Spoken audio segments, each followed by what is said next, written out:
Welcome back. Coming up in just a moment, the press preview, our look at the morning's newspapers. But first, the top stories here on Sky News. And counting has concluded in 2 parliamentary by-elections. Labour facing its biggest test for at least 30 years. The party battling to defend the former strongholds of Stoke-on-Trent and Copeland. Iraqi forces have taken control of Mosul's international airport in their long battle to try to regain control of the city from Islamic State. And Sky News has learned that British security services ended their surveillance of the British-born suicide bomber Jamal al-Harith before he fled the UK in 2014. Well, as you know, you're watching Sky News, and of course, 11:30, the press preview. In the next half an hour, we're going to take a look at what's making the headlines with the executive editor of Conservative Home, Mark Wallace, and the Observer's chief leader writer, Sonia Sodha. Whose company would you rather be in? But first, let's take a look at the front pages that we have, starting with the Metro. A record number of Eastern European migrants have left the UK in the months since Brexit. The article also includes analysis from Sky's Sophie Ridge. The Northern Ireland Secretary, James Brokenshire, has insisted that British soldiers should be treated more fairly in investigations of the Troubles era. That's in the Telegraph. The Eye carries a candid interview with the former Conservative leadership candidate, Michael Gove.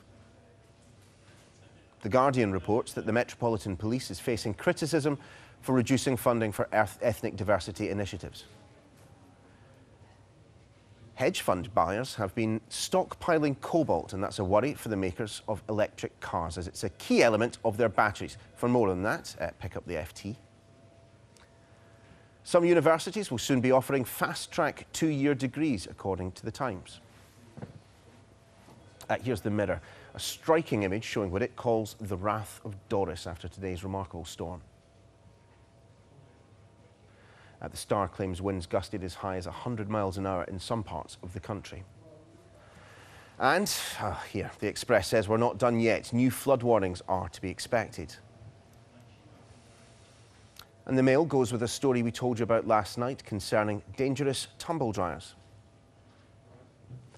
Mark Wallace, Sonia Sodha joining us to take you through the papers. And let's start, shall we, with page 5 of the Express. And this is the story about by-elections. A couple of them on to this evening. Could be quite entertaining viewing, I suspect. Well, it's going to be fascinating, particularly for those of us who are huge political geeks, as I confess to being. You know, these countings underway at the moment. But when it comes down to it, Stoke Central, Copeland, these are the kind of seats that under just about any Labour leader other than Jeremy Corbyn wouldn't even be in question. We've obviously got the unusual circumstance of Brexit as well, UKIP having described Stoke as, quote, the capital of Brexit. Somewhere around 70% on average across the city voted leave. But these seats shouldn't really be in play. I mean, Copeland's been held by Labour since 1931, but the Tories seem to be running Labour very close there. Yeah, well, a 2,500 majority isn't a particularly sizable majority, though, is it?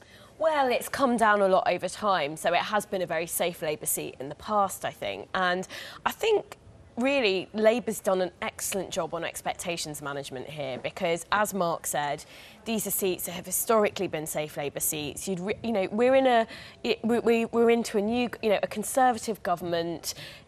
They've got issues around business rates, around NHS funding, around social care funding. You would expect an opposition to be very confident of holding seats in this kind of climate, especially when you've got, an NHS issue going on in Copeland with threats over a local hospital. But actually, if you go by what the bookies say, the Conservatives have really got a very strong chance in Copeland. We'll see, around 3 or 4 o'clock in the morning if they actually manage to take it. If they do, I think we shouldn't let sort of Labour's expectations management detract from the fact it will really be quite extraordinary to see a government with a slim majority win a seat from an opposition. It'll be the first time we've seen it since the early 1980s. Still, Mark, expectations management, I mean, could expectations be much lower, really, at the moment? Well, I mean, this is always the thing. Jeremy Corbyn, in a sense, has built-in expectations management. Unless you're one of his very keen fans, you tend to have quite low expectations of how the Labour Party is going to perform beneath him. But what we're also seeing here is part of the hollowing out of Labour, what was Labour's core vote, what its heartland, and the things that keep Labour MPs awake at night is a fear of what happened in Scotland, also happening in England. It's really interesting to see now that among the unemployed and semi-skilled voters. Labour have always had a huge lead. They're down to just 1% now. That's a remarkable thing to have lost. I think what is quite interesting is the way that UKIP has sort of played this campaign, or indeed kind of the messy way in which they've played this campaign. And I think, you know, sort of 3 or 4 months ago, people would have thought that Stoke was a real opportunity for UKIP to sort of show, under a new leader, Paul Nuttall, you know, what it's kind of really made of. But actually, the campaign's been sort of chaos. You've had Paul Nuttall make all sorts of claims that have been contested around Hillsborough, for example, and whether he was there, whether he actually lives in the constituency. His address was found to be an empty property. So UKIP have really messed this up. So what Stoke and Central has revealed is that, you know, despite the huge number of votes that they will poll in a popular poll, UKIP, when we turn out at a general election, actually, when it comes to the mechanics of fighting a by-election, they are still a deeply inexperienced political party. Yes, despite all the military analogies, the People's Army and all that kind of stuff, UKIP have often flattered to deceive when it comes to by-election battles. And it's fair to say, since Nigel Farage left, they've also lost a series of quite senior staffers. And it comes down to even basic things. Paul Nuttall today was tweeting graphics out where the messages were quite good, campaigning messages, but the text was all tiny and there were weird white blotches around about things that smack of unprofessionalism, which was something that bedeviled UKIP for a very long time, and you can't really allow to get any worse. Let's turn to the front page. Oh, sorry, the front page of the Eye, in fact, if we can bring it up there. Michael Gove, I have to admit that the headline grabbed me, but it's actually not the Eye's interview. It's from Christian Today. But if you look at those bullet points there, this is an interview that I want to read in full. Someone take us through this. Yeah, so it's a really kind of quite full and sort of frank interview, I suppose, in Michael Gove. And I sort of had the impression that it's part of Michael Gove's attempt to sort of give an account for his behaviour straight after the Brexit referendum, when he sort of very kind of unceremoniously backstabbed Boris Johnson, who he'd been supporting in the leadership, and said, you know, hey guys, actually, I'm going to stand instead. So I think this is part of the reinvention of Michael Gove, and it's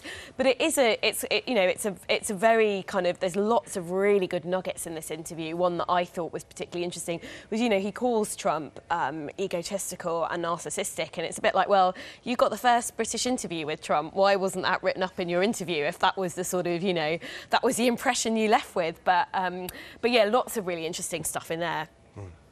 It is intriguingly candid, and I think it's a reminder of actually what a bruising process last summer was for various of the players. One thing that he mentions in there, which is highlighted, that he hasn't spoken to David Cameron, and you know, that's not something which is just kind of playground back and forth. These are two politicians who are incredibly close. They're a very strong personal alliance as well as a political alliance, and to simply be cut dead as a result of all that, it's an insight into the kind of the man as well as the politician, I think. And it does follow on from Michael Gove's former special advisor, Dominic Cummings, who worked, of course, in Vote Leave, publishing thousands upon thousands of words of text explaining the way in which the campaign was fought.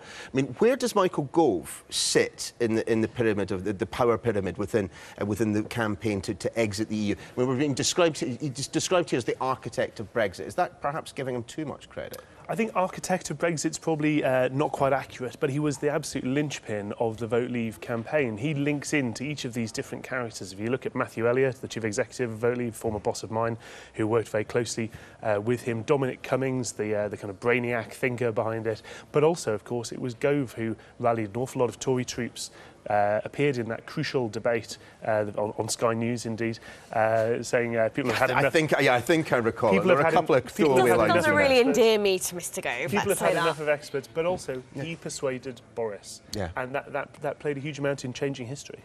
Sonia, take us to the front page of the Metro. In fact, we're going to contrast this in a second with the Express's take, but some interesting figures out on migration, and particularly where people are coming from, where people are going back to.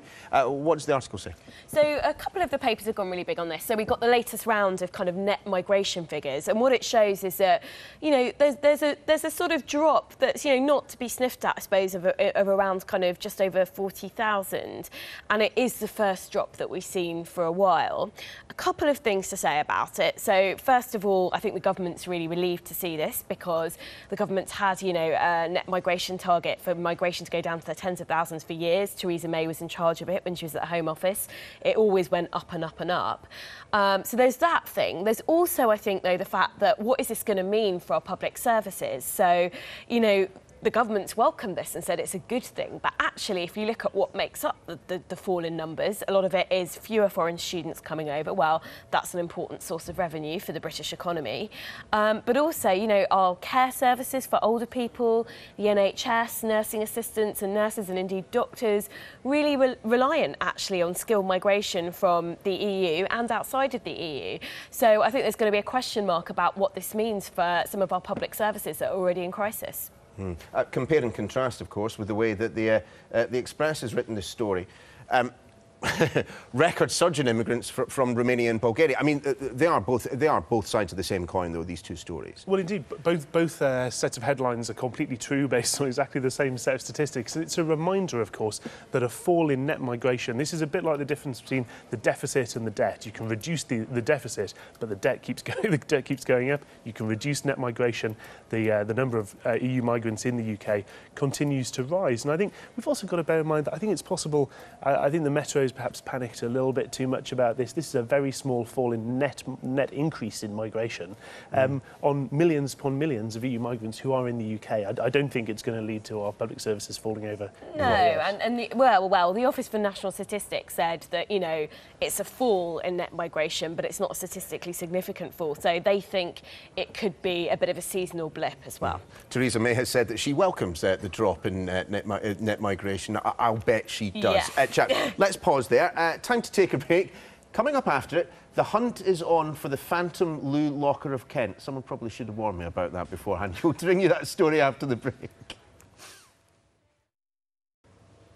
Welcome back to the press preview, where Mark and Sonia are going to tell us about students being offered degrees over 2 years. In and of itself, for both of you, not necessarily a bad thing. No, in fact, I think, you know, it's not a bad idea with fees set at the level which they are. It's incredibly expensive to do a degree here now in the UK. We've got the, you know, most expensive state subsidised system of university education in the world. But I think what's so outrageous about this story is government's going to allow universities to charge up to £13,500 a year, it says at one point in this article, for an accelerated 2-year degree. Now, I think we need to be asking really hard questions about value for money here. When the government originally allowed students to charge up to £9,000 a year, they got it wrong. They thought the average fee level would be around 6,000-ish. David Willetts, the university's minister at the time, is on the record as saying that. They didn't realise that all the universities would jump up to around the £9,000 a year mark. And as a result, universities have had a huge extra injection of cash as a result of the fee increase from £3,000 to £9,000 a year. And to me, this is just part of a real problem, which is that government has never been strong enough with universities in holding them accountable for value for money. And the only way that it gets universities to do things seems to be at chucking a load more cash at them. But Mark, won't the argument be, actually, in 3-year course condensed into 2 years, going to get more teaching, more supervision, longer term times, therefore you have to pay more money? Doesn't that make a degree of sense? Well, it depends. You might, of course, be getting exactly the same tuition, certainly and also, thinking about... the tuition you get at the moment might not be very good value at £9,000 a year. Yeah, I think what is cheeky about this is the whole point of these 2-year degrees is that you can save money by doing them. And if you're somebody who is worried about the amount of debt that you're going to leave university with, you could opt to do this. £9 a year fees, 18 grand instead of 27. Big improvement. What they're effectively saying is now, if this is 27 grand for 2 years, you save on your rent and however much money you choose to spend down the Union Bar. I mean, coming from a part of the country where you know, 4-year degrees are the norm to get an undergraduate degree, I mean, isn't there something to be said, just per se, for having slightly longer at university and, of course, doing slightly more than simply hitting the books and learning your whatever academic subject you've chosen to study? I think it's a fun social transition, but I think we also have to remember that lots of people going to university don't go to university at the age of 18 or 19. They might do some work for a number of years, go to university a bit later, and I think, you know, it is really expensive. And so I think we've got to have different models to cater for people. I really I think that's really important. But bribing universities by chucking a load of extra cash at them, essentially by letting them charge this much for 2-year degrees, it does not seem to be good value for money to me. Mark, take us to the front page of the Telegraph, and this is the British-born suicide bomber, killed himself outside Mosul over the past week, who we now have learned was given roughly £1 million in compensation, and and a suggestion that some of that cash has gone in a direction that many had feared. Indeed, the monstrous idea that the money that he was paid in compensation, we still don't know the exact amount because apparently there was a gagging clause with the settlement of the court case back in 2010, might have ended up in the pockets of ISIS and therefore being used to support their genocidal, murderous campaigns. And, you know, this is, I think, particularly relevant at a time when Donald Trump has recently been talking about torture, saying it works, even though his own defence and military advisors disagree with him. It's worth looking back on this guy's first experience after he was captured in Afghanistan. It was unclear whether he was a member of the Taliban or not. He was sent off to Guantanamo. We don't know if he was an innocent who went to Guantanamo or if he was already an extremist terrorist. One way or the other, his experience in Guantanamo did not work, and worse, it laid the taxpayer open to having to bung him £1 million for his silence. Sonia, page 3 of the Times, and an interesting story about Mr. Mark Zuckerberg. Not something I'd have expected to hear about him, in fact. No, so this comes in the wake of Mark Zuckerberg, you know, releasing this 6,000-word, what some have called a manifesto on Facebook. Sort of, some have actually talked about it as a bit of a pitch for possibly, you know, President Zuckerberg 2020. But Mark Zuckerberg makes a New Year's resolution every year, and this year his was to get out and meet people in every state of the country that he hasn't got out and met people in yet. Again, has led people to sort of, you know, speculate about his presidential ambitions. But he went to a restaurant in Birmingham, Alabama, and actually his assistants booked a private room for him and told the staff of the restaurant not to bother him. Now, maybe he had some work to do, who knows? But for a guy who's just made a New Year's resolution saying he's getting out and chatting to the people, it's not a great look. My work is about giving the world, connecting the world and giving everyone a voice. I want to hear more of those voices this year. Yeah, right, fair enough. Yeah. OK, page 4 of the Times and the story we teased you with beforehand. I have to bring this up. This is the Phantom Loo Locker. Please take it away, Mark. It's a magnificent story. It turns out the town of Walmer in Kent is being terrorised by somebody who has got a copy of the keys to the public toilets and is locking them early, to the horror, it says, to the frustration and desperation of locals. Sorry, so the facilities are supposed to be shut when? At 6 p.m. And instead they're being shut at what time? At 3, which has led, amazingly, Graham Eastwood of Walmer in Kent, who has confessed by name to the Times that he had to, quote, nip behind the bushes. And I think it's clear that Graham Eastwood is going to be hunting down the Phantom Loo Locker. And, I've got to give the quote before we finish off. The guy must have found a set of keys and think it's funny closing them, but it's not. Guys, thanks very much for joining us in the press preview this evening.